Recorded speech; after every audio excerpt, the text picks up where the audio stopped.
The battlefield was full of smoke, fire, and broken machines. The sky looked dark, not because of the time, but because of the war. No one knew how it started, only that the aliens came from the stars with glowing ships and strange weapons. Humans fought back, but it wasn't easy.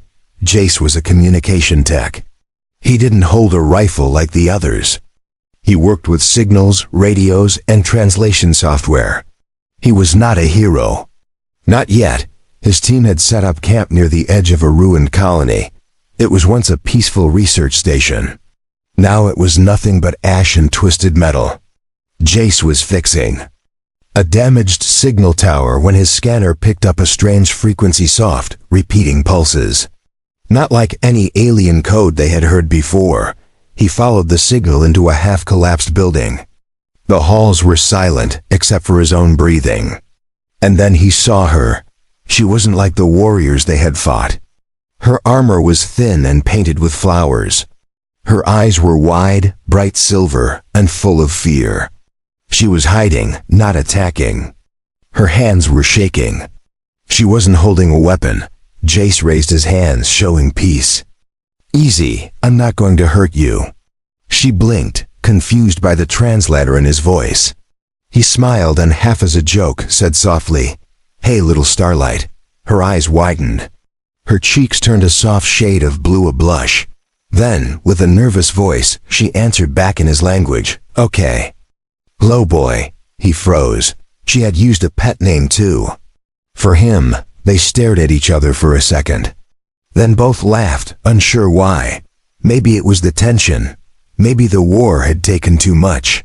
Or maybe something different had just started. But the scanner in his hand beeped. There were soldiers approaching, human ones. And they wouldn't be so kind. Jace looked back at the girl. She was still scared. He had seconds to decide. Without thinking, he grabbed her hand and pulled her behind him. "Come with me," he whispered. "Trust me." She hesitated. Then not a dot they ran together, one human, one alien. The war behind them. Something strange and new ahead.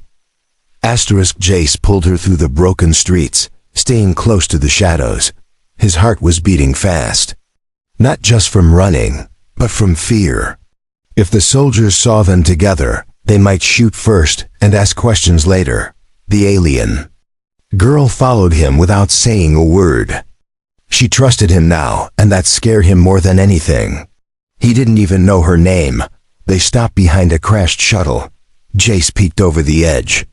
3 soldiers were nearby, scanning for movement. He could hear their radios crackling. They were searching the ruins, maybe for her. Maybe for him.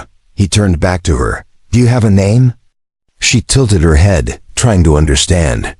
Then she pointed to herself and said, "Vera, Vera," he repeated, then smiled. "Nice to meet you, I'm Jace." She tried to say his name, but it came out soft and strange. "Jesh." He laughed quietly. Close enough. Her eyes sparkled a little. She liked making him smile, but the moment didn't last. One of the soldiers shouted. Footsteps were coming closer. Jace made a quick choice. He reached into his bag, pulled out a camouflage blanket, and threw it over them.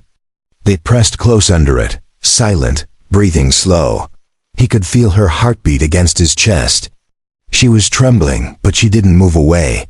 The soldiers passed by, just meters away. One paused, looked around, then moved on. They waited. Minutes passed when Jace finally pulled off the cover. Vera was still looking at him. He whispered, "We can't stay here. Come on." They crept through the ruins, heading for the underground shelter near the river. It was old, built before the war, but Jace had used it before. It was safe, hidden. On the way, he gave her a protein bar.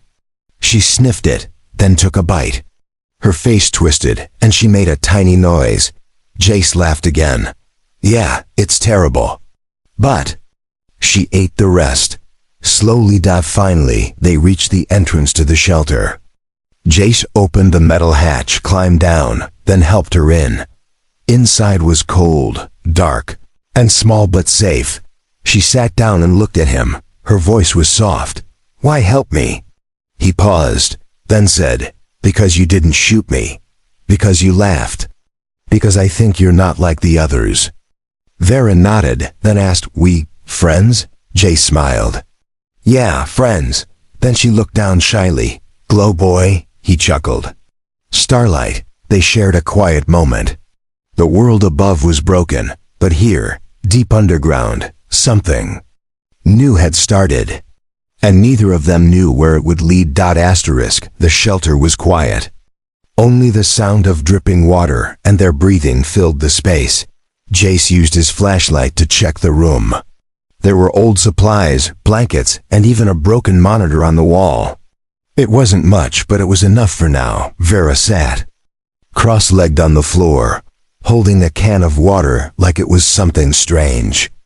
She looked at Jace with curious eyes. "What is this place?" "Old world stuff," Jace said, sitting beside her. "Before the war, people built places like this for storms, or maybe for hiding." Vera nodded. "Good hiding." Jace looked at her closely. Her silver eyes reflected the soft light. Her hair had small glowing strands, like threads of starlight. He had never seen anyone like her, so delicate yet still strong. "Why are you here?" he asked gently. "Why were you alone?" She looked away for a moment, then whispered, "My ship crash. I run. My people, not all kind. Some want war. I don't." Jace's chest tightened. "So you're not like them?" She shook her head. "No, I like peace. I like talking. I like learning." He smiled. "Then maybe you crashed in the right place." Suddenly, a loud thud echoed above. Dust fell from the ceiling. Vera jumped. Jace stood quickly and pulled her behind a steel shelf. He turned off the light. Voices. Boots. Someone had found the hatch. Jace held his breath. Vera held his hand tightly. The hatch handle moved, but stopped. A voice spoke through a small radio. "No signs down here. Move on to Sector 9, the boots." Walked away. Jace exhaled slowly. Vera leaned against his shoulder. Later that night, they sat near a small lantern. Jace handed her an old photo from his pocket. "That's Earth, before the war. Green trees, oceans, kids playing." She stared at it. "Beautiful," he nodded. It was. She touched the picture with gentle fingers. "I want to see it, real, one day." Jace looked at her. "Then maybe we fix it together." She smiled again, this time warmer. Together. In that cold shelter, something was changing. The war was still outside. But inside, two people, two different worlds were starting to feel something more than fear, not enemies. Not strangers, but maybe the beginning of something human. The next morning, Jace opened the hatch slowly. The air outside was cold and quiet. No soldiers in sight. He climbed out and helped Vera follow. The ruins looked the same, empty, broken, silent. They moved carefully through the streets. Jace had one goal now: reach the rebel outpost on the Faost Hills. It was far, but there they could hide. Maybe even find people who wouldn't shoot on sight. As they walked, Vera asked many questions. Why do humans fight? Jace sighed. Sometimes we don't know how to stop. She looked sad. Same as my people. They walked past a ruined school. Vera paused and looked at a rusted swing set. What is that? A swing. For kids. For playing. She stepped forward and gently pushed the swing. It creaked, then moved slowly. She smiled. I want to try. Jace looked around then, nodded. Vera sat. He pushed her lightly. She laughed, and it was a soft musical sound. For a moment, it felt like peace. But peace didn't last. Suddenly, a drone buzzed overhead. Jace grabbed Vera and pulled her behind a wall. The drone hovered, scanning. He cursed under his breath. Vera touched his arm. I stop it. What? How? She pulled a small device from her wristband, something Jace hadn't seen before. She pointed it at the drone. A short pulse of light flashed. The drone's lights blinked. Then, it dropped. EMP? Jace asked. She nodded. Small one. Only. For machines. Jace stared at her. You saved us. She smiled. Friends help. He felt something deeper than friendship now, but he said nothing. They kept moving. The closer they got to the hills, the thicker the trees grew. But there was another problem. Vera was growing weaker. Her steps were slower. Her skin dimmer. Jace stopped.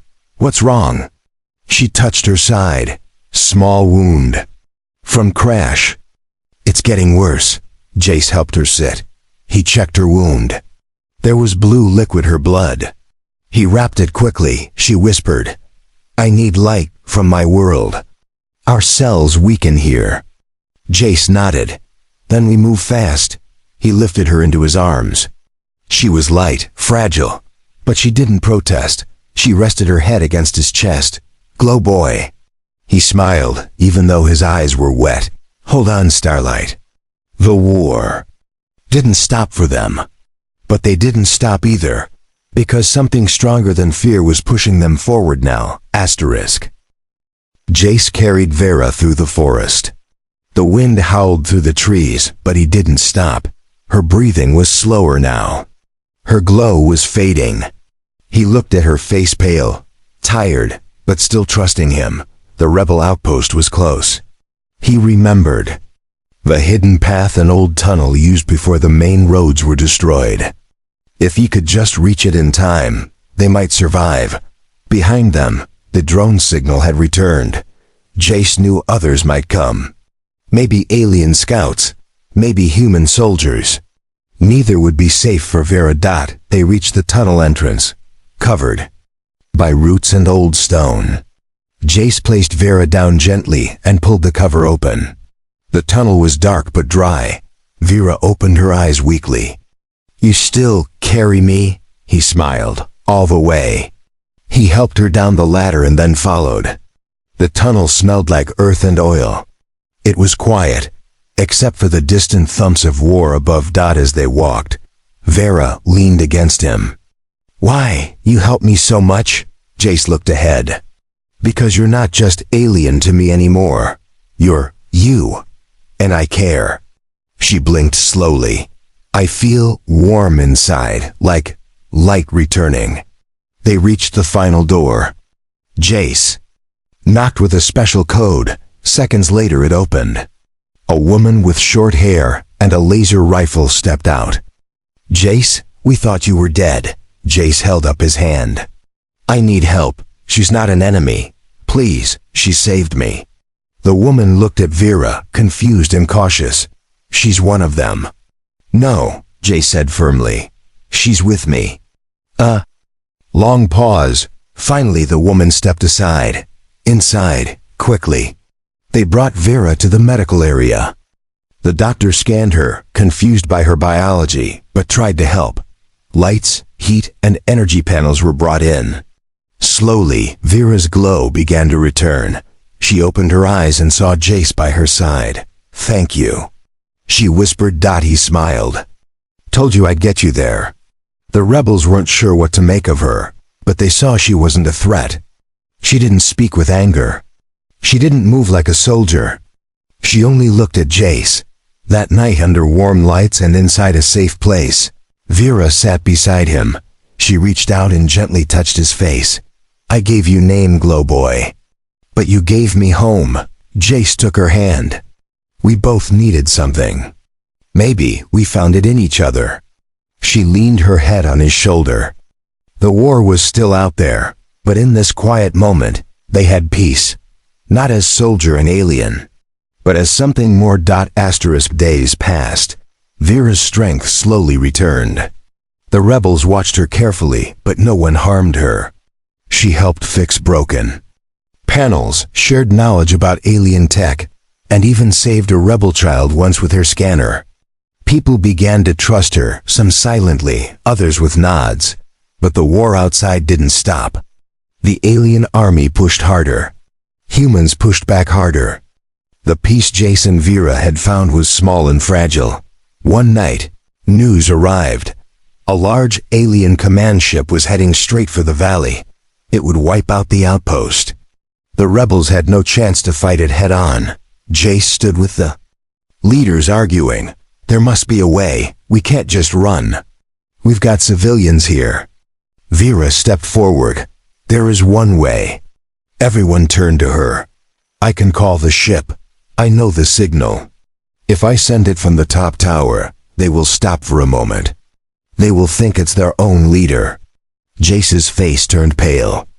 But that tower is open. You'll be seen. They'll shoot.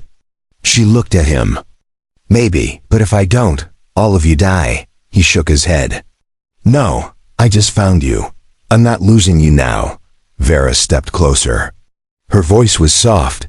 You gave me a name. You gave me light. Let me give something back. He stared at her, torn. Then finally, he nodded. That night, while the rebels prepared defenses, Vera climbed the old tower. Jace stayed below, watching with fear and pride. She stood in the open wind, her hair glowing again. She pressed her wristband. A pulse of blue light filled the sky. For a moment, the alien ship paused in the clouds.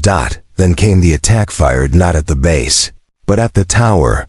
Jace screamed her name, but the smoke covered everything. Silence. Then a small signal beeped on the radio. Glow boy, I'm okay. Jace fell to his knees, laughing and crying. Starlight. The blast had missed. She was alive. Bruised, burned, but alive. After that day, something changed. The alien fleet retreated for reasons unknown. Some said it was a system error. Others whispered it was mercy from someone on the inside. But Jace knew the truth. He stood by Vera's side. When the war ended, he held her hand when she walked through the new Earth Gardens, her skin glowing once more under the sun, and he called her by the name that started it all. Starlight. She smiled back. Glow boy. 2 hearts. 2 worlds. Now one story. Together. Forever.